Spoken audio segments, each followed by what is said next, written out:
하나님의 유산을, 영적인 유산을 하나님이 주시겠다고 약속해 주셨는데 그것도 못 받는 것도 기적일 것이지요. 오늘 어제에 이어서 우리가 두 번째로 듣는 하나님의 우리 유산이 무엇일까요? 시작. 하나님의 언약을 유산으로 계승하라. 하나님의 언약입니다. 커버넌트입니다. 쉽게 말하면 약속입니다. 하나님이 우리에게 스스로 먼저 약속해 주셨습니다.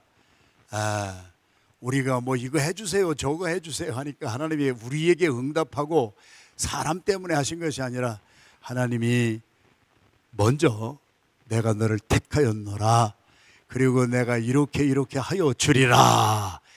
그 하나님의 언약은 틀림없이 하나님이 지켜주셔 오셨습니다. 할렐루야. 그래서 우리는 자칫 잘못하면 눈이 멀어서 그 하나님의 언약 대신에 내가 쓴 선글라스를 쓰고 내 관점을 가지고 내 편견을 가지고 프레주디스와 우리의 교만함의 프라이드와 오만과 또 내가 배운 그 한도 내에서, 내가 체험한 그 한도 내에서 하나님을 믿어보려고 하고 하나님을 따라보려고 하니까 잘 안 되잖아요. 하나님은 우리보다 크신 분입니다. 장님이 아무리 코끼리를 만져도 그 부분밖에는 보지 못합니다.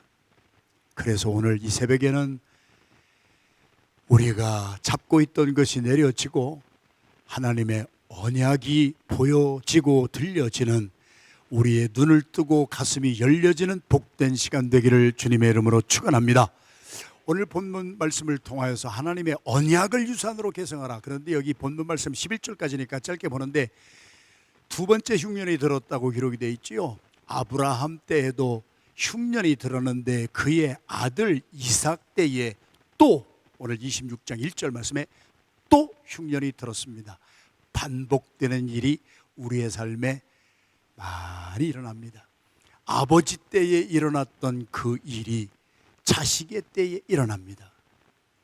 그때에 아버지는 어떻게 반응을 하였을까요? 그리고 아들 이삭은 어떻게 반응을 하였을까요? 성경이 우리에게 보기를 원하는 메시지입니다. 하나님이 택하신 언약 백성에게는 하나님의 축복이 강물같이 흐르지만 우리도 택함 받았잖아요. 베드로전서 2장 9절에 있는 말씀처럼 너희도 택함 받은 족속이요 왕같은 제사장이요 거룩한 나라요, 이제는 어둠에 속한, 세상에 속한 사람들이 아니라 빛에 속한 자요. 할렐루야. 우리도 이렇게 택함 받은 영적인 약속을 받은 하나님의 언약 백성인데요, 어제의 말씀에 계속되는 거예요. 그런데 우리도 스스로 고백합니다. 우리도 나의 죄성으로 말미암아 부모로부터 영적인 유산도 우리가 받았지만, 그래서 구두라의 아브라함의 첩이었죠.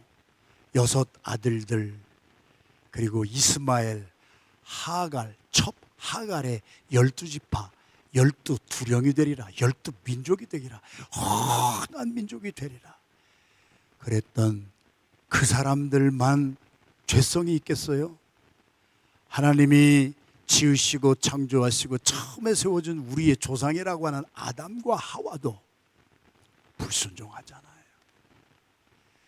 또 세상에서 기근도 흉년도 일어나지만 우리가 그런 일에 반응하는 것도 아버지 때나 아들 때나 어쩌면 그렇게 카본 카피오 똑같이 뒤풀이하고 있는가? 이것을 성경은 죄성이라고 말합니다. 아버지가 짓던 그 죄를 아들이요 또 짓기 시작합니다. 그래서 또 흉년이 들매.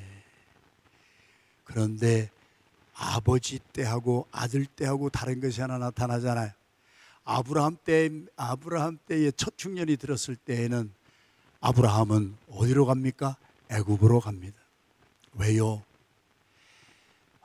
어떤 위기가 닥쳤을 때에 이스라엘 백성들이 찾아갔던 것은 젖과 꿀이 흐른다고 하는 애굽이었어요. 나일강에 기적이 있었어요. 거기는 풍요의 신들이 있었어요. 그래서 애굽 땅에 가서 양식도 구걸하고 그래서 계속 그쪽으로 갑니다. 그런데 이번에는 이삭은 애굽으로 가지 아니하고 블레셋 지역의 그랄 땅으로 갑니다. 여러분, 우리는 블레셋 하면은 그냥 이게 어딜까 생각하는데 영어로 보면은 필리스타인이에요. 팔레스타인. 그러니까 하나님이 이스라엘 백성에게 내가 약속의 땅을 주리라 한 그곳이에요. 근데 아브라함 때는요, 약속의 땅을 벗어나서 옛날에 종살이 하던 땅으로 돌아갔어요. 우리도 무슨 일이 일어나면 그런 반응을 보일 때가 있다는 거예요. 개가 토한 것을 다시 먹고 돼지가 더럽게 누워있던 것을 다시 찾는 것처럼 어떤 일이 딱 생기면은 우리 자신도 우리 자신이 모르게 그렇게 더러운 것으로, 하나님의 약속의 장소가 아니잖아요. 하나님이 우리를 살리려고 하는 장소가 아니잖아요. 그런데 우리는 우리 자신도 모르게 아브라함이 이 애굽으로 옛날에 종살이 430년 동안 했던 것으로 다시 그 노예의 삶으로 돌아가듯이 아브라함은 그렇게 돌아갔습니다. 그런데 이번에 이삭은 똑같은 일이 들고 똑같은 흉년이 생기는데 반응이 달랐습니다. 이삭이 그랄로 가서 팔레스타인 땅에 블레셋의 왕 아비멜렉에게 이르니라. 그러할 때 하나님께서 이삭에게 나타나 이르시되 다시 한번 컨퍼메이션을 해줍니다. 그래, 무슨 일이 생겨도 다시는 애굽으로 내려가지 말아라. 내가 내게 지시하는 그 땅으로 가면은 그 땅을 내가 너에게 유업으로 주고 그 땅에 거류하면 내가 너와 함께 있으리라. 애굽으로 가면 내가 너와 함께 하지 아니하겠지만 내가 지시하는 땅으로 가면은 내가 너와 항상 함께 하고 그 모든 땅, 네가 밟는 땅을 너에게만 주는 것이 아니라 너의 자손에게도 주리라. 하나님의 언약이 선포됩니다. 하나님의 약속이 선포됩니다. 엄청난 것입니다. 그러면서 이삭에게 애굽으로만 가지 말고 내가 지시하는 땅으로만 가면 내 자손을 하늘의 별과 같이 번성하게 하고 이 모든 땅을 내 자손에게도, 내가 죽어도 내 자손이 그대로 물려받을 것이고 내 자손으로 말미암아 천하 만민이 복을 받으리라. 많이 들었던 얘기 아니에요? 아브라함아, 내가 지시하는 그 땅으로 가거라. 창세기 여기가 26장이지만 창세기 12장에서 하나님이 아브라함에게 그렇게 말씀하셨을 때 아브라함은 75세였습니다. 그리고 아브라함은 순종해서 갈 바를 알지 못하였지만 아무런 로드맵이 보이지 아니하고 프로토콜이 보이지 않았지만 하나님이 원하시는 곳으로 그는 믿음을 가지고 떠났던 것을 우리는 기억합니다. 그렇게 순종하는 반응을 보였을 때 순종이에요. 우리가 불순종하던 사람들도 그저 그 불순종하던 자리에서 이렇게 살면 안 되겠구나, 내가 정말 이제는 순종해야 되겠구나 한 것을 깨닫잖아요. 그래서 하나님이 신명기 우리 8장 1절에서 3절까지의 말씀에 보면은요, 이렇게 말씀하시잖아요. 시작. 내가 오늘 명하는 모든 명령을 너희는 지켜 행하라. 그리하면 너희가 살고 번성하고 여호와께서 너희의 조상들에게 맹세하신 땅에 들어가서 그것을 차지하리라. 네 하나님 여호와께서 이 40년 동안에 네게 광야길을 얻게 하신 것을 기억하라. 이는 너를 낮추시며 너를 시험하사 네 마음이 어떠한지 그 명령을 지키는지 지키지 않는지 하나님이 알려 하심이라. 너를 낮추시며 너를 줄이게 하시며 또 너도 알지 못하며 내 열조도 알지 못하던 만나를 내게 먹이신 것은 사람이 떡으로만 사는 것이 아니요 여호와의 입에서 나오는 모든 말씀으로 사는 줄을 네가 알게 하려 하심이니라. 우리에게 고난을 주세요. 40년 그 긴 세월을 이스라엘 백성들은 광야에서 고통당했어요.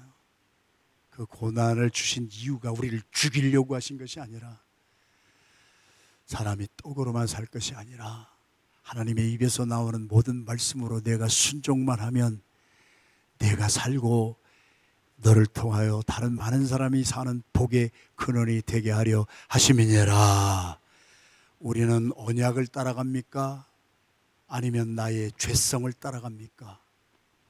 사도 바울은 로마서 8장의 말씀에 네가 만일 육신의 정욕을 따라서 죄성을 따라서 내 마음에, 어제는 마음이었죠, 그 하나님의 마음을 받지 못하고 내 개인의 사사로운 감정의 마음을 가지고 살면 보지를 못하잖아요. 앞에 무슨 일이 일어날지를 몰라잖아요. 그런데 하나님은 다 보셨잖아요. 하나님은 다 아셨잖아요. 그래서 하나님은 그것을 막아주시려고 했는데 끝까지 불순종하잖아요. 40년을 고통당하잖아요.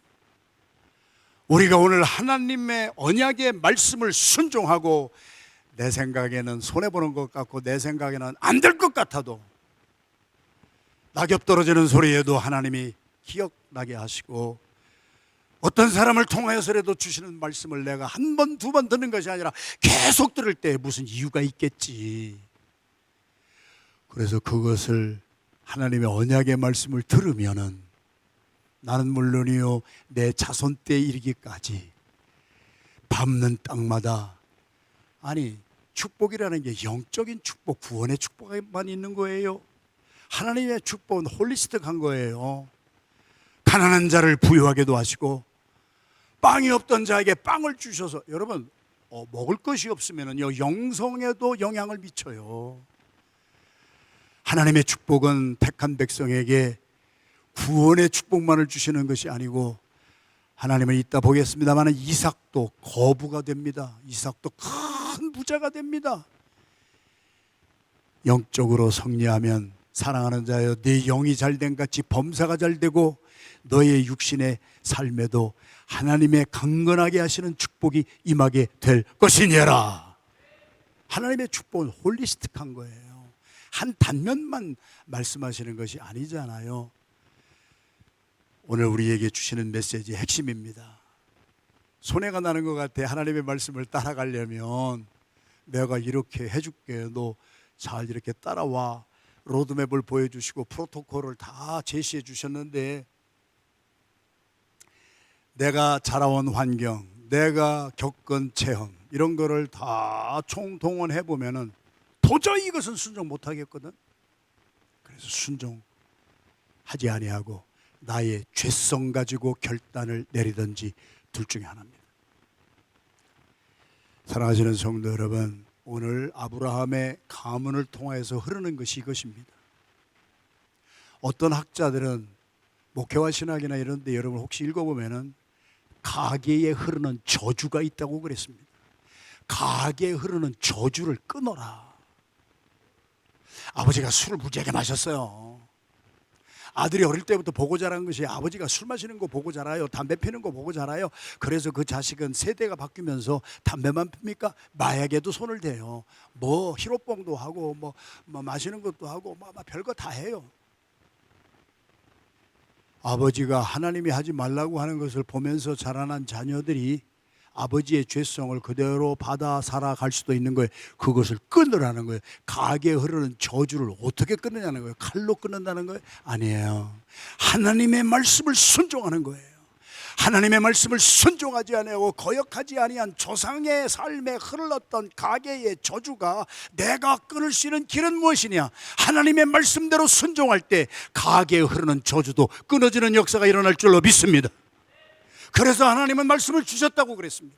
신명기 8장 1절에서 3절 금방 봉독한 말씀 속에 내가 이렇게 고난을 겪은 것은 좀 깨달으라고, 좀 육신에 먹을 것만 가지고 살아갔던 너희들의 삶이 이렇게 하나님의 언약의 말씀을 보지도 못하고 듣지도 못하고 고집대로 살아가니까, 로마서 8장에 사도 바울의 언어를 빌리면은 내가 그렇게 죄성의 정욕대로 살면 반드시 영적으로 죽을 것이지만 성령의 능력으로 육신의 정욕을 내가 오버파워한다면, 내가 이긴다면, 내가 오버컴한다면, 내가 짓누르고 내 죄성대로 판단하지 말고 내 죄성대로 생각하고 결정하지 말고 서렌더하거나 하나님의 영원하신 언약의 말씀에 순종한다면 가게에 흐르는 저주도 하나님의 말씀이 끊어 너희의 가정에, 너희의 삶에, 너희의 직장과 우리의 교회의 공동체에,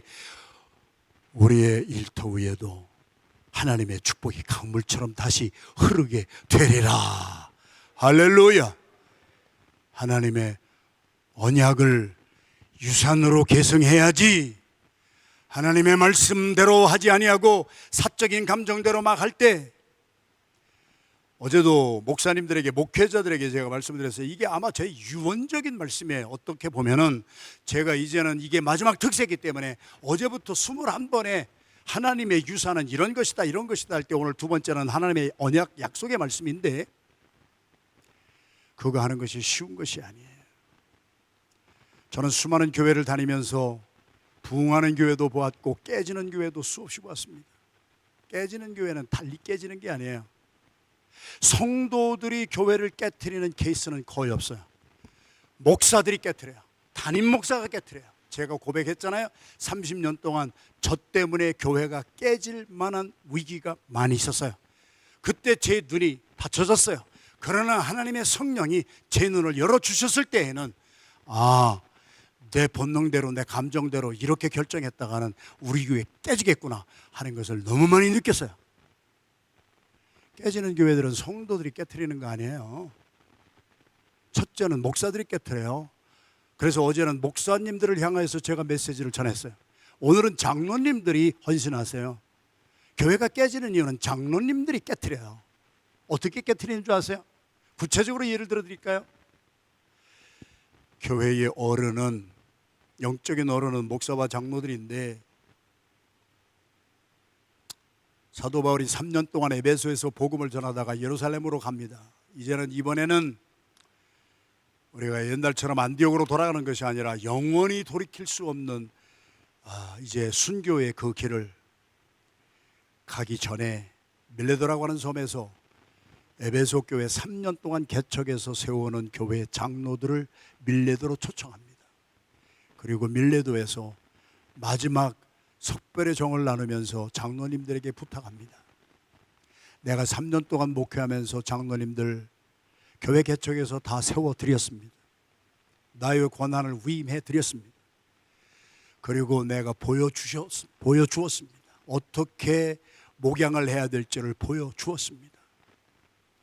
삼가하십시오. 절제하십시오. 함부로 주님의 교회와 양떼를 위해서는 셀프 컨트롤을 해야 됩니다. 절제를 해야 됩니다. 저 같은 사람은 절제 못해서 성도들에게도 아픔을 준 때도 있었고 저도 아팠던 때도 있었습니다만, 그런 말씀이에요, 사도 바울이. 그래서 사도 바울이 디모데전서에도 보아도, 디모데후서에도 보아도, 하나님이 우리에게 주시는 성령은 두려워하는 영이 아니에요. 여기 보니까 이삭이 죄성을 따르고 아브라함이 죄성을 따른 것이 사람을 두려워했어요. 내가 이렇게 하면 저 사람이 어떻게 반응할까? 내가 이렇게 하면 저 사람이 나에게 나 편이 될까? 아니면 나의 적이 될까? 사람을 의식하는 순간 우리는 죄성을 따라서 타락한다는 얘기예요. 아브라함이 그래서 죄성 따라서 애굽에 가서 잘못했고, 그 아버지를 바라보는 이삭이 똑같은 짓을 하는 거예요. 강하게 흐르는 저주가 불순종을 통하여 막 나타나는 거예요. 하나님이 우리에게 주시는 성령은 사람을 두려워하게 하는 영이 아니요, 오직 하나님을 두려워하고 능력과 사랑과 셀프 컨트롤입니다. 셀프 컨트롤. 그래서 우리 장로님들에게 셀프 컨트롤 하세요. 자, 그래서 제가 다니면서 보니까 우리 교회를 말하는 것이 아니고, 여러분들은 자꾸 제가 무슨 말하면 우리 교회, 우리 누구를 말하는 것인가 아니야. 제너럴한 얘기예요. 집안에서도 부모는 집안 돌아가는 것을 다 아니까 힘들어도 같이 이렇게 나가는데, 자녀들은 잘 모를 때가 있잖아요. 자녀들이 다툴 때가 있잖아요. 가정이 깨지는 이유는, 이제 내일도 계속 내일 메시지도 듣겠습니다만, 이 한 집안을 통하여서 아빠는 에서를 편애하고, 엄마 리브가는, 이삭은, 그리고 리브가는 야곱을 편애하고 한쪽 편에 치우치는 거예요. 교회에서 목회를 하다 보니까 30년을 성도들 사이에 다툼이 일어날 때도 있어요. 나쁜 것 아니에요. 우리가 사람이 살아온 환경과 이런 거 처지도 다 다르게 살다가 교회 안에서 예수 그리스도를 믿지만은 일을 하다 보면은 좀 다툴 수도 있는 거예요. 좀 언성이 높아질 때도 있을 수도 있겠지요. 그게 잘못된 것이 아니에요. 그때의 목사가, 그때의 장로가 어떤 한쪽 편만 들을 때 그것이 편해요. 그것이 불공정이요. 그것이 깨트리기 시작하는 단초가 된다는 얘기예요. 깨달아지고 믿어지면 아멘 합니다. 자식이 둘이 싸우는데 아빠가 에서 편만 들어, 엄마는 야곱 편만 들어. 그래서 쫑 났잖아요. 그래서 자식이 20년 동안 나그네 삶을 살게 되잖아요. 교회가 깨지는 이유는 성도들이 무슨 다툼이 있었을 때에 성도들의 잘못이 아니에요. 지도자들의 잘못이에요. 목사들의 잘못이에요. 목사가 한쪽 편만 들으면 깨트리기 시작하는 거예요. 장로님들이 어떤 한쪽 편만, 내 개인의 생각과 내 개인이 저 사람과는 친분이 있으니까 짝짝꿍 그 사람하고 놀아가는 순간에 교회는 균열이 생기기 시작하고, 왜 목사와 장로를 교회의 영적 언어로 세웠어요? 성도들의 다툼이 있을 때 중간에 들어가는 거예요. 깨트리는 것이 아니라 화해시키는 거예요. 화목하게 하는 거예요. 고린도후서 5장 17절만 우리가 늘 암송하지만, 우리 주 예수 그리스도 안에 있는 사람은, 예수 믿고 예수 안에 발견된 그리스도인은 새로운 피조물이라 이전 것은 지나갔으니 보라 새 것이 되었도다라고 끝나는 것이 아니라 그 18절 19절 두 절의 말씀이 뭐예요? 예수 믿고 구원받은 중생한 그리스도인들은 화목하게 하는 ministry, 직분, the ministry of reconciliation과 그렇게 화평을 이루기 위한 the message, the gospel of reconciliation을 우리에게 주셨어요. 피스메이커가요, 하나님 나라에서 가장 큰 하나님의 자녀들이에요. 화평케 하는 자는 복이 있나니 저들은 하나님의 성숙한 아들, 딸이라 불림을 받게 될 것이니라. 제가 30년 동안 내 사사로운 감정 여러분하고 나누지 않았어요. 순수한 복음만 외쳤어요. 주님이 말씀하신 것만 외쳤어요. 가정이 한 가정이 깨지기 시작해요. 무엇 때문에? 엄마는 이쪽 편, 아빠는 이쪽 편 들기 시작하니까 가정이 쪼개지고, 교회에서 무슨 일이 일어나면은요, 목사들은요 뉴트럴라이즈 존에 있어야 돼요. 중립이 있어야 돼요. 그래서 이쪽 편의 말도 들어주고 저쪽 편의 말을 들어줘야 돼요. 한쪽 말만 들으면 안 돼요. 장로님들이 그렇게 하면 안 돼요. 장로님들이 이쪽 편 말도 듣고 저쪽 편 말도 다 들어주셔야 돼요. 여러분이 세상에 살면서 세상의 법정도 그렇게 해요. 원고의 말만 들어요? 아니에요. 피고의 말도 들어요. 그래서 양쪽 얘기를 다 듣고 뭐를 해요? 제일 먼저 법정에서도 하는 얘기가 검사와 변호사끼리 화해를 시키잖아요. 여기서 잘 어떻게 컴프로마이즈를 해서 내가 판결 딱 내려서 감옥 보내기 전에 어떻게 해서든지 좀 화해를 하든지 어떻게 좀 양보를 하든지 하라. 하나님이 가정에도 부모를 주신 것은 화목하게 하기 위한 목적이에요. 교회에 목사와 오늘 헌신하시는 장로님들에게 제가 그대로 저는 말씀하는 거예요. 밀레도에서 장로들을 모아가지고 삼가하세요. 한쪽 편만 들지 마세요. 중간에 서세요. 예수님이 한쪽 편에 섰어요. 예수님이 때려 죽이는 사람들 얘기도 듣고 예수님을 따르는 사람들의 얘기도 들었지만, 예수님은 가운데에서 그 양쪽 사람 다를 위하여서 십자가에서 죽으셨어요. 그래서 하나 되게 하셨어요. 그것이 복음이에요. 그것이 순수한 복음이에요. 저와 여러분들은 왜 하나님이 불러주신 줄 아세요? 왜 가정에서, 직장에서, 사업장에서, 교회에서 리더로 세워주신지 아세요? 화평하게 하라고, 화목하게 하라고. 서로 다투고 하는 일이 있을 수가 있어요. 이 집안 얘기예요. 그런데 그것을 하는 사람이 누구였느냐? 사람이 안 하니까 하나님이 직접 하셨어요. 자, 창세기 25장 22절에서 23절 두 절만 한번 봉독할까요? 시작. 그 아들들이 그의 태 속에서 서로 싸우는지라 여호와께 묻자온대, 여호와께서 그에게 이르시되 두 국민이 내 태중에 있구나.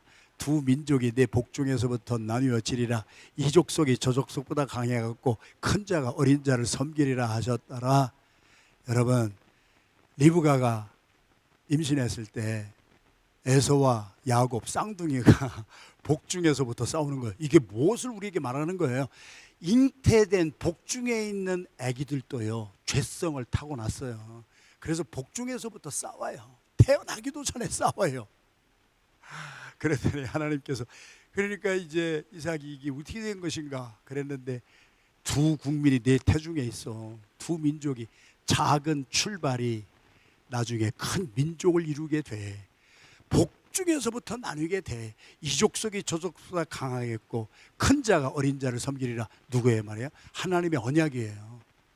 먼저 태어나는 아브라함 시대에는 이스마엘이 이삭보다 14년 먼저 태어났지만 하나님이 언약으로 택한 자는 이삭이었어요. 14년 후에 아브라함이 100세 때 낳은 아들 이삭을 하나님이 택하셔서 그 하나님의 언약이 그 반열을 쫓아서 흐르게 한 거예요.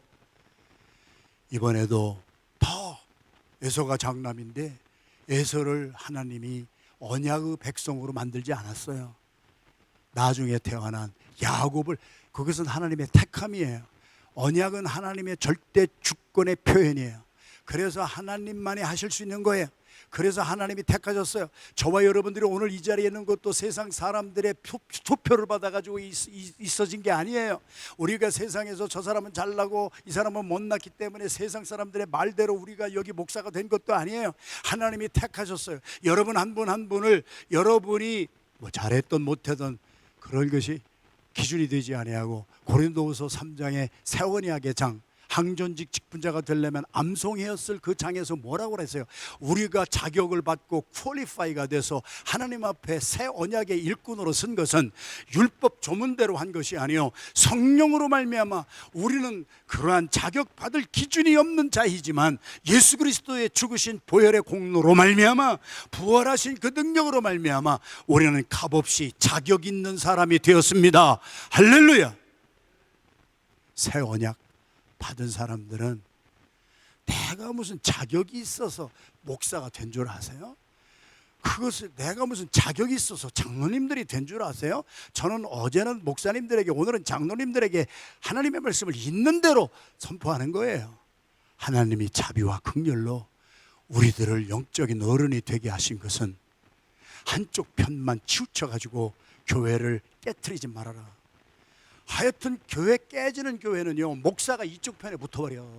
그리고 저쪽 편을 정죄해. 그거 죽는 거예요. 그러면은 장로님이 이쪽 편에 붙어버려. 그리고 저쪽 편을 정죄해. 우리 교회도 옛날에 그런 일이 있었어요. 제가 쓰는 자서전에 이름까지는 안 나와도 지금 다 나와요. 지금 칼럼을 벌써 쓰기 시작했어요. 한국일보에 지금 나가고 있어요. 6번째가 벌써 나갔어요. 그런데 거기에 누구 이름은 밝히지 않아도 제가 30년 목회하면서 체험한 이러한 영적인 것들을 조금씩 나누고 있어요. 누군지는 아무도 모르지만 옳고 그름의 문제가 아니에요. 어떤 사람은 우리 교회에서 이것이 옳습니다, 저 사람이 잘못했습니다 막 죽이려고 덤벼들어요. 내가 죽이려고 덤벼들면 네가 죽을 것이니라. 저도 그분한테 그랬어요. 그랬더니 그분이 죽더라고. 그분이 없어지더라고. 잘못의 문제가 아니라니까. 하나님의 성령은 우리에게 화평케 하는 직분을 주셨고 화목하게 하는 메시지를 주셔서 복음을 주셔서 복음을 사람들의 머리 위에 날아가는 말씀으로 전파하는 것이 아니라 분쟁이 있을 때에 하나가 되게 하고, 성도들 가운데 같이 신앙생활하고 같이 그렇게 힘드는 가운데 헌금하고 같이 그 어려운 가운데 같이 그냥 교회에 나와서 헌신하는 종들이 일하다가 조금 다툼도 있을 수가 있겠지. 그런데 그 속에 들어가서 한쪽 편만을 들어요? 교회를 깨트리는 사람들이에요. 그래서 성경은 그런 사람들을 성령의 하나님의 자녀가 아니라 악한 마귀의 자녀가 되어 너희들은 너희 아비 하나님이 아니라 너희 아비 마귀의 뜻을 따라 살아가는 사람이라. 깨트리는 사람들은 무조건, 쫑나게 하는 사람들은 무조건 성경은 마귀의 자식이라고 하잖아요. 제 말이 아니잖아요. 이 집안 얘기를 한 거예요. 그래서 하나님은 아브라함이 86세에 이스마엘을 낳지만은 100세 때 낳은 이삭을 언약 백성으로. 그래서 정리합시다. 하나님의 언약은 작은 자가 큰 자가 되게 하고, 시작. 작은 자가 큰 자 되게 하고, 약한 자가 강한 자 되게 하고, 나중된 자가 먼저 되게 하는 하나님의 언약을 믿으십시오. 사람 눈으로 판단하고, 여러분의 감정으로 판단하고, 여러분이 여태까지 배우고 여러분이 체험한 것이 얼마나 체험했어요. 제가 목사님들에게 막 이렇게 말씀하신 것은 목사님을 탓하려고 하는 게 아니에요.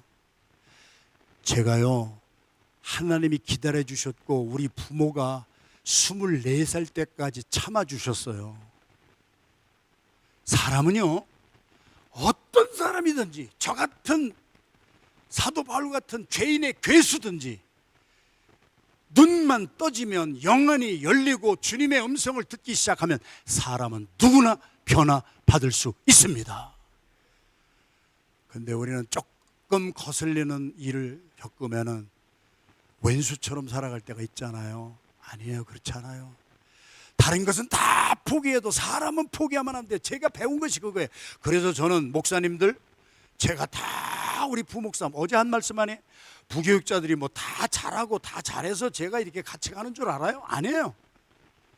하나님이 나를 참아주셨듯이, 성도 여러분들이 30년을 저를 참아주셨듯이 나도 참아주는 것뿐이에요. 남에게 신뢰주는 사람이 속으로는 어떤지 아세요? 여러분, 해본 분만 알아요. 다른 사람이 이 사람하고 같이 있기도 싫어, 나하고 아주 정서도 달라, 그런데 이 사람하고 쫑나고 같이 보기도 싫어. 그런데 그런 사람과 또 그런 사람에게 무한 신뢰를 줄 수 있는 그 이유가 뭐예요? 하나님이 나 같은 놈에게 무한 신뢰를 주셨고, 성도 여러분들이 실수 많이 하는 목사에게 그래도 믿어주시고 따라주셨기에 저도 끝까지, 저도 저희 부모님이 참아주셨기에, 우리 부모님이 안 참아주시고 호적에서 지우고 쫓아냈더라면 오늘 이 자리에 못 섰겠지요. 남을 신뢰해 본 사람은 예수님의 마음을 알아요. 예수님이 나 같은 것 없어도 하나님 일 하시는데 아무 방해 없어요. 쓰잘데없는 인간 하나를 주님이 참아주시는 그 주님은 십자가에 죽으실 정도로 참으신 거예요. 무슨 말이에요? 내가 죽지 아니하면 남을 신뢰하지 못해요.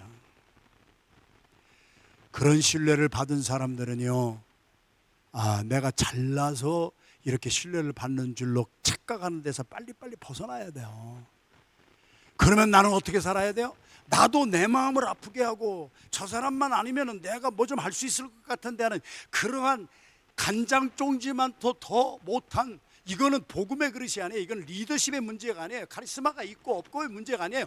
그 믿음의 분량이 다른 사람들을 포용할 수가 있는 그릇인가, 포용 못하는 그릇인가. 집안에는 큰 그릇도 있고 작은 그릇도 있지만 여기 말하는 게 뭐예요? 작은 자가 하나님이 큰 자 되게 하시고, 약한 자를 강한 자 되게 하시고, 나중된 자를 먼저 되게 하시는데, 반대로는 뭐예요? 먼저 된 사람을 하나님이 패할 수도 있는 것이고, 강하다고 하는 사람을 패할 수도 있는 것이고, 하나 되게 하는 사람, 그러한 사람을 하나님은 오늘 또 들어서 쓰시는 줄로 믿습니다. 또 흉년이 들어서 블레셋 땅에 거주했더니, 애굽을 의지하지 않았더니 하나님은 똑같은 아브라함에게 주셨던 축복을 약속해 주셨습니다. 우리의 죄성이 흘러서 어떻게 아브라함과 이삭은 잘못했다고요? 아니, 바로 앞에서도 아내 사라가 너무 미인이야. 그러니까 바로가 그냥 보자마자 데리고 갔잖아요, 궁중으로. 차게 너무 미인이 방명하는 거예요. 그래서 탐하는 사람이 너무 많아서 조금, 그래서 덜 생긴 것도 참 축복이에요. 별로 내가 사람에게 그냥 유혹을 받지 않고 살아간다고 하는 것은 복 중에 복 중이에요. 좀 조크를 하면 웃을 줄도 좀 아세요. 바로가 그냥 바로 데리고 가잖아요. 애굽의 왕의 이름이 바로가 아니라 애굽의 왕을 지칭하는 우리 고유 명사가 페라오, 블레셋의 왕을 지칭하는 사람의 이름이 아닌 것이 아비멜렉. 아비멜렉도 너무 그냥 이삭의 아내가 막 리브가가 너무 예쁜 거예요. 막 아름답게 생겼다고 막 그랬잖아요. 그래서 아리따움으로 아비멜렉도 탐하기 시작했잖아요. 너희 동생이라고 막 했어요. 우리도 그렇게 살아요. 너희 동생이라고 말한 것 때문에 뭐라고 막 지탄을 받으니까 사실은 이복 동생 맞잖아요. 화이트 라이라고 하는 게 있어요. 진짜 거짓말은 아니지만, 해대는 거짓말은 아니지만 우리도 거짓말 많이 하고 살아요. 저희들도 다 거짓말하고 살잖아요. 솔직히 여러분, 죄성이란 말이에요. 그 죄성이 흐르고 있다는 거예요. 그런데 오늘 본문에서 주시는 메시지는 뭐냐? 우리의 죄성보다 더 강한 것은 우리의 죄성을 오버파워하고 하나님의 뜻을 이루시는 하나님의 약속의 말씀입니다. 그래서 하나님은 죄인 같은 사람을 들어서도 저 사람이 어떻게 하나님의 일을 할 수가 있겠느냐 하는 사람을 통하여 하나님은 오늘 또 역사하시기 때문에, 사도 바울은 그것을 깨닫고 난 후에 고백이 뭐예요? 하나님 앞에 내가 자랑할 수 있는 것은, 맨날 나의 잘난 거 자랑하고 맨날 나는 뭐 어쩌다 자랑하는 것은 아직도 하나님의 은혜의 맛을 못 본 사람이에요. 나의 약한 것을 자랑하노라, 나의 잘못된 것을 자랑하노라, 회개하노라. 그때의 하나님의 능력이 나에게 강하게 임하는 것을 체험하였느니라. 그 차이예요. 그러면은 지금도 그것을 못 보는 사람은 우리가 기다려줘야 돼요. 신뢰해줘야 돼요. 사람은요, 변화받을 수가 있어요. 저 같은 사람이요, 24살 24년 동안 우리 부모는 기다려주셨고 우리 하나님은 기다려주셨어요. 근데 우리는 못 참잖아요. 그 사람이 이랬어 하고 우리는 쫙 편 들어가지고 막 집중 공격하고. 이 집안이 그랬다는 거 아니에요. 창세기 26장 8절에서 11절 읽었습니다만 다시 한번 읽고 오늘 기도하십시다. 시작. 이삭이 거기 오래 거주하였더니 이삭이 그 안에 리브가를 껴안은 것을 블레셋 왕 아비멜렉이 창으로 내다본지라. 이에 아비멜렉이 이삭을 불러 이르되 그가 분명히 내 아내건을 어찌 내 누이라 하였느냐. 이삭이 그에게 대답하되 내 생각에 그로 말미암아 내가 죽게 될까 두려워하였음이로다. 아비멜렉이 이르되 네가 어찌 우리에게 이렇게 행하였느냐. 백성 중 하나가 내 아내와 동침할 뻔하였도다. 네가 죄를 우리에게 입혔으리라. 아비멜렉이 이에 모든 백성에게 명하여 이르되 이 사람이나 그의 아내를 범하는 자는 죽이리라 하였더라. 나중에는 아비멜렉이 이 이삭을 보호해 주잖아요. 내가 이게 신적 개입이에요. 이게 어떻게 하다가 보다가 그 죄를 안 저질리게 하나님은 우리의 삶에 죄성이 막 흘러도 하나님의 언약의 말씀을 성취하기 위해서 이렇게 하나님이 간섭하신다는 거예요. 이것이 복음이에요. 믿어지면 아멘 합니다. 시간이 좀 지났지만 예를 하나만 들겠습니다. 모압의 발락이라고 하는 왕이 있었잖아요. 미디안에 하나님의 제사장이 아닌 요즘 말로 하면 왕 무당이 하나 있었는데 그 무당의 이름이 발람이었어요. 발람은 복채만 두둑히 주면은 무당들이야 돼지 머리 갖다 주고 복채 두둑히 주면은 뭐 그 집안이 뭐 살인자의 집안이든 그 집안이 무슨 집안이든 그 집안에 복을 밀어주잖아요. 그래서 복채를 두둑히 받고 발람이 막 가려고 그래요. 하나님이 보시기에 아주 이거는 안 되는 일이에요. 그래가지고 하나님의 사자가 창을 들고 칼을 들고 요놈 네가 복채받고 가기만 해봐라 내가 죽인다. 그런데 우리는 몰라요. 우리는요 그렇게 산다는 얘기예요. 발람이 나라는 얘기예요. 우리는 감정대로 살고 우리는 눈에 보이는 대로 산다는 얘기예요. 그래가지고 이거는 좋네, 좋으면 내가 가야지. 가는데 누가 봐요? 나귀가 보는 거예요. 나귀가, 발람이 탔던 나귀가 하나님의 사자가 창을 들고 여기만 오면 쳐 죽이려고 하는 거예요. 지금 아비멜렉이 한 말하고 똑같잖아요. 내가 여기 조금 넘어갔으면 우리가 죄를 저질러 뻔했구나 막 그러고 있었는데 발람은 못 보는 거예요. 그래가지고 어떻게 해서 나귀를, 이놈이 안 가네, 어기적거리네. 그래가지고 한 대 때려야 안 돼, 두 대 때려야 안 돼, 세 대, 하여튼 3세판은 해봐야 돼. 3번 정도는 참아줘봐야 돼. 그래 막 때려버렸어요. 그랬더니 나귀가 고개를 획 돌리더니 왜 때려? That's God's humor. 하나님의 유머예요. 우리가 똑똑하다고 하지만요 짐승만 또 못하게 살 때가 얼마나 많으냐는 거예요. 내가 타락을 해보고 내가요 시험에 들어보면은요 내가 하는 짓거리가 꼭 짐승이 하는 짓이에요.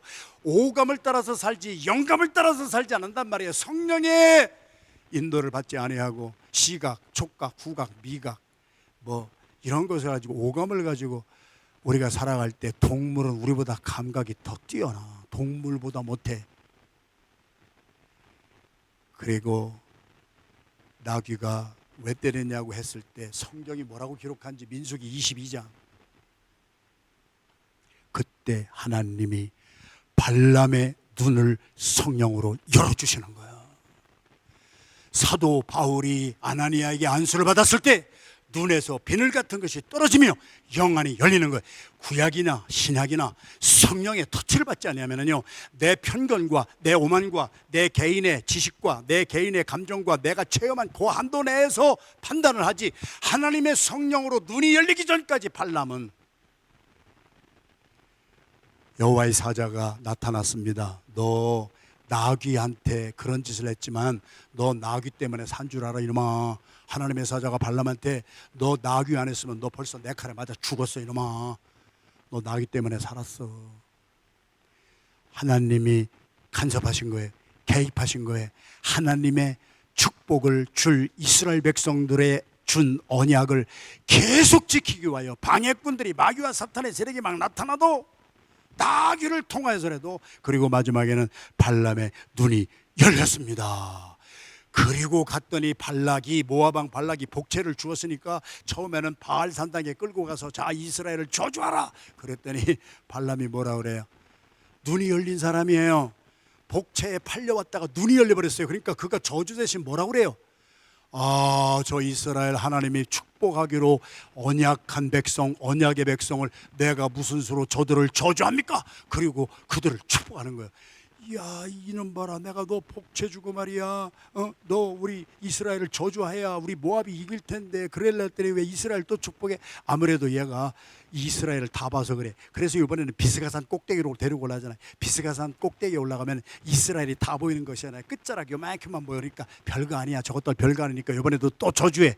그랬더니 나의 눈을 밝히신 하나님이 내게 말씀하셨는데 내 생각대로 말하지 말고 내 생각대로 판단하지 말고 내가 내게 말한 대로 그 말만 전하거라. 그 말을 발람이 하잖아요.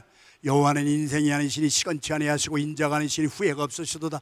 어찌 하나님이 한번 언약하신 말씀을 하나님이 이루시지 아니하고 실행하지 아니하시라이까. 그러니까 모압 왕 발락이 뒤로 자빠지면서 이놈 복채를 받을 때는 언제고 인제 와서 내 뜻에 맞지 않게 그렇게 반대로 행해? 하나님이 내 눈을 뜨게 하셨는데, 내가 보았는데, 내가 더 이상 속일 수가 없는데, 내가 더 이상 돈에 팔릴 수가 없는데, 내 마음 내 뜻대로 하던 나의 삶에 피어리듯 찍어버리고 나는 하나님의 언약의 말씀에 순종하겠습니다. 할렐루야. 나중에는 부올산 꼭대기로 데리고 가는데 거기는 이스라엘 백성도 안 보이고 광야만 보이는 곳이잖아요. 뭐라는 말이에요 지금? 마귀는 우리의 관점을 바꿔요. 여기다도 세워보고 저기다도 세워봐서 잔머리를 굴리게 한단 말이에요. 이 편에도 갔다 붙어봤다 저 편에도 갔다 붙어봤다 하는 이 박쥐 같은 사람들은요, 잔머리를 굴린단 말이에요. 잔머리, 나에게 유익이 되는 것이 어딘가 잔머리를 굴린단 말이에요. 그 잔머리를 굴리는 그러한 가운데에 하나님이 성령으로 그의 눈을 열어주시고 광야밖에 안 보이는 그곳에 가서도 내가 내게 지시하는 내 뜻만을 전하지 내 사사로운 뜻 가지고 내 뜻을 긁히지 말아라 이놈아. 그래 가지고 발람이 거기서 뭐라고 예언을 합니까? 광야를 바라보면서 이스라엘 백성들이 거하는 이 광야는 아름다운 정말 에덴 동산 같구나. 야, 하나님이요 이렇게 역사하세요. 이스라엘에서 여기에서 한 주가 나오고 전 세계를 다스리시는 왕이 나올 것이니라. 그러면서 메시아의 도래를 누가 영적으로 눈을 뜬 사람이, 내가 내게 지시할 말만 하지 내 사사로운 감정 가지고 여기 붙었다 저기 붙었다 하지 말아라 이놈아. 그 말씀을 들은 거짓 선지자 발람도 변화받았다면 우리도 변화받는 날이 올 줄로 믿습니다. 이 새벽에 그 새벽이 되기를 주님의 이름으로 축원합니다. 그래서 그 모든 것을 누가 이루시는 거예요? 로마서 13장 10절 말씀만 하고 우리 반도 못 나눴지만 여기서 마치겠습니다. 시작. 사랑은 이웃에게 악을 행하지 아니하나니 그러므로 사랑은 율법의 완성이니라. 어제 계속해서 저는 돌직구로 순수한 복음을 외칩니다. 교회가 잘못되는 것은 목사들이, 교역자들이 잘못되면 교역자들이 내 생각대로 판단하고 이 사람하고는 일 못해 저 사람하고는 못해 하는 그 마음이 있는 한 교회는 그들을 통하여 깨질 것입니다. 제가 예언을 합니다. 아니 제 예언이 아니라 성경이 그렇게 말했어요. 교역자들이 할 일은요, 내 사사로운 감정 가지고 목회하는 게 아니에요. 적어도 30년 제가 보여드린 것은 그런 게 아니에요. 왜? 하나님이 나를 참아주셔서 나 같은 놈을 기다려주셔서 나 같은 놈도 기회를 받았기 때문에 여러분 교역자 모두에게 기회를 주었고 장로님 모두에게도 오늘은 두 번째나 장로님들에게도 기회 주신 거예요. 믿어지면 아멘 하십시오. 여러분이 하셔야 될 일은 싸움이 일어나고 분쟁이 일어나는 곳에 어떤 한쪽 편을 들으면 여러분들은 마귀의 자식이 되는 거예요. 내 말이 아니라 하나님의 말씀이에요. 너는 너희 아비 마귀의 뜻을 따라 행하려 하는구나. 눈이 열린 발람은 거짓 선지자가 변화를 받아서 끝까지 하나님이 원하시는 하나님의 백성에게 축복을, 나의 원수 같은 사람에게 막 축복을 막 해서 하나가 되게 하는 거예요. 교회는 성도들이 잘못해서 절대 깨지지 않아요. 교회는 목사와 장로가 한쪽 편에 붙으면은 당회가 두 개로 나눠지고 교역자들이 두 개로 나눠지면은 그 교회는 볼장 다 본 교회란 말이에요. 그래서 우리는 그런 유산, 어리석은 유산에 속지 말고 하나님의 언약의 유산을 받으셔서 내가 이해가 안 돼도 하나님의 말씀이면 순종하며 하나님의 언약을 유산으로 받고 손해가 나도 하나님의 말씀대로 순종하고 하나 되게 하는데, 나누어지게 하는데 얼마나 큰 힘이 드는 줄 아세요? 자손 대대로 3대가 가요. 교회가 한 번 깨지면은요 3세대가 가도록 그 상처가 지워지지 않는단 말이에요. 왜 그따위 일에 앞장서려고 해요? 안 해요. 나는 죽어도 안 해요. 거기에 쓸 힘을 다해서 하나 되게 하는 하나님의 언약의 말씀으로 화평을 이루는, 왼수 같은 사람하고도 하나 되는 모습을 볼 때 성도들이 목사와 장로님들을 바라보면서 야, 장로님들이 이렇게 하나 되는구나, 목사님들이 하나 되는구나, 교역자들이 하나 되는구나. 그게 영적인 계승인 줄로 믿습니다. 절대로 평신도들 때문에 교회가 문제가 생기는 것 아닙니다. 평신도들을 하나 되게 하지 못하고 한쪽에 치우쳐서 이 편 들고 저 편 들면서 교회를 깨트리는 어리석은 마귀의 도구가 되지 마시고 하나님의 언약의 말씀을 하나 되게 하는 말씀을 화평케 하는 자는 복이 있나니 저들이 하나님의 성숙한 아들 딸이라 일컬음을 받게 될 것이니라. 분열이 있는 곳에 하나를 이루는 하나님의 언약을 유산으로 계승하는, 이런 것이 진짜 영적 계승이에요. 영적 계승이 이루어지기를 주님의 이름으로 축원합니다. 축원합니다.